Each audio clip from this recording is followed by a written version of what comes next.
Momento de tensão aqui, galera. Quebrou o truque. Cadê, velho? Cadê as peças? Vamos ali pro claro ali. Vamos ali pro claro. Caralho, velho. Cadê a outra parte? Mostra aí onde é que tá. Olha só pra você ver. Tá agressivo, né, brother? E o rolê tá agressivo mesmo, não vou mentir pra você. Pocou o parafuso, meu irmão. Pocou. É. Aí. Pocou o parafuso. O que eu vou fazer agora? Nós vamos ter que assaltar um aí, brother. Daqui, tá ligado? Vamos montar essa porra aí. Vamos que vamos.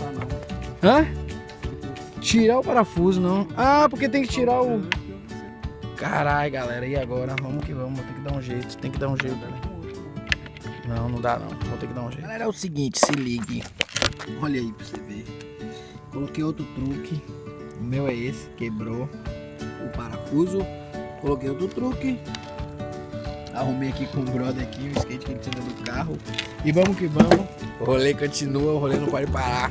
Fonezinho nos ouvidos. Lá vai pro centro. Aqui faz a volta no aeroporto. Vou fazer só a volta no aeroporto, vou lá pro centro não. Tá meio longe, descer a ladeira.